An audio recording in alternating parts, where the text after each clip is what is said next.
Hello friends, Marcy here. I just wanted to come and share a few moments with you on how I'm planning to set up my teacher planner for the coming school year in my A5 Stalogy and my Moterm cover. So I wanted to give you like my thoughts and my method, and I won't complete it today. It's just how I want to set it up, and then as I go through it some more, I'll share more of that with you. But I started by looking at last year's calendar and how I set it up. This was like the second year that I used this kind of a method. The first time was in a bullet journal. So in last year's calendar, it looks like I started, well, I had some blank pages indexed, and then I started with the August month. This year I decided to start with July, but I'll show you a little bit about, I drew out my monthly calendars from August, and then I went all the way through June. And so I wanted to just show this to you here because I left a little bit of a margin at the top for my days of the week, and then I color coded my weekends and things like that, and I left place for notes. But the June of this year I didn't really use because we were out of school in May, and we didn't have any PD, professional development scheduled for June. So that's how that is. But I just wanted to, show you that I had put washi tape on the edge of each page, and I'm not going to open those because they all have some information that I'm not going to cover right now.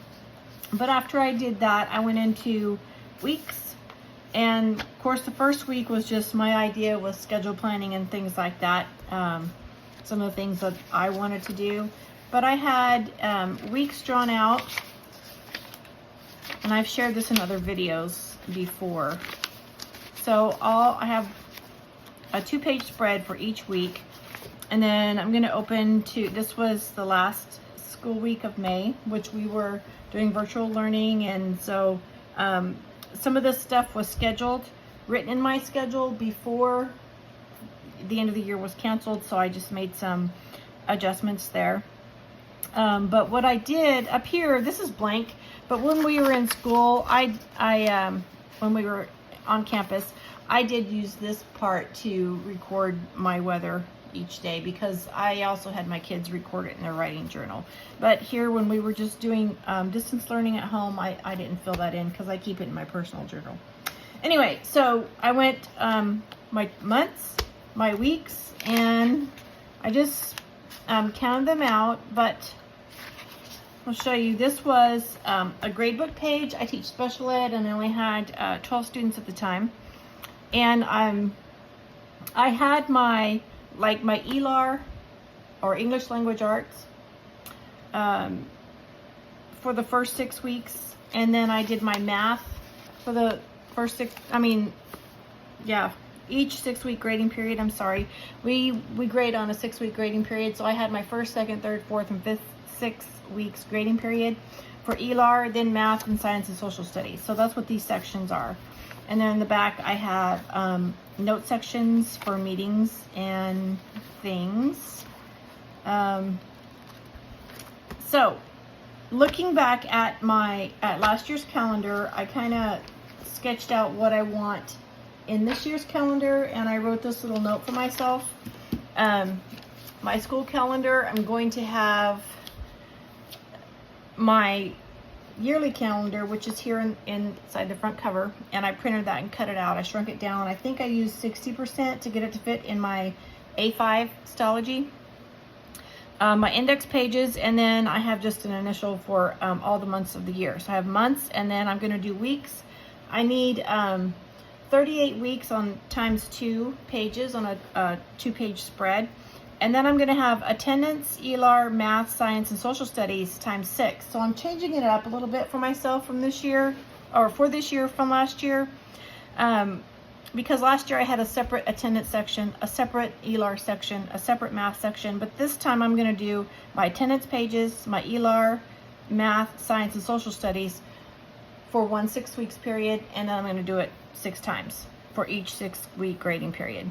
I'll have parent contact sheets, passwords page for teachers, passwords page for students, my IEP schedule, and my para schedule. So that was my brainstorm list of what I want in my planner. And to start with, I used the, oh, by the way, this was, I have it taped down, some cute little washi paper clips.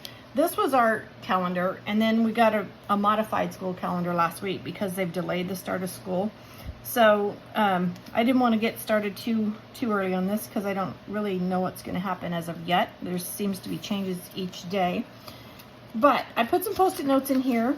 Of course, I'm going to have my index pages. This page here, I numbered them some time ago. I went through and I numbered the corner of each page. In my Stalogy, 368 pages on my A5.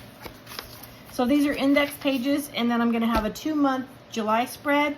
So I have a Post-it note in here to mark off all my months through June of next year. And then my first week, I'm going to make a weekly spread, but it's not going to have to do with students. It's going to be the week of August 24th will be teacher work days. The week of August 31st will be teacher work days. And then I'm actually going to get into the first week of school after Labor Day, the week of September 7th. So I counted out all my weeks. I have the week of September 14th. So I have 4 weeks marked, and this is what I was doing. I just stopped the process so I could show you.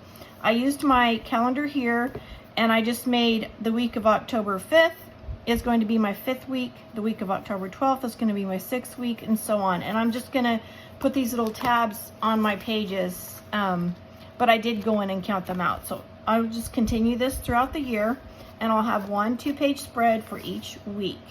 When I get to the end of that section, because I kind of counted them off, I'll put some washi tape on the end again, like I did in last year's book. And I left myself, oh, I thought I left myself a cushion. I didn't. So this is going to be a 2-page attendance spread, 2 ELAR grades, math grades, science grades, and social studies grades. And that's going to mark the end of my first 6 weeks. And then I'll do it again for the second 6 weeks, attendance, ELAR. So I have put little Post-it note tabs on there of how many 6 weeks I need to mark off. And then this is going to be my parent contact sheet. I'll have 1, 2, 3, 4, 5, 6, because I'll again do those on 6 weeks. And then my para schedules, I have 1 marked off for each of my paras because I'll have a daily schedule of what they do. My IEP schedules for the year, my student passwords, and teacher passwords. So those are going to be sections, and I will stop. They'll go through page 185, and then on page 186 through page 368, I have left for notes pages. And so that leaves me 182 pages for notes. I could split that in half and add 91 pages. I can start my staff or PLC meeting notes here and go through 91 pages, splitting that 182 in half, and start my SPED IEP notes here, and I'll put tabs there. Or I can, this is another thing I like to do. I like to start from the back of the book.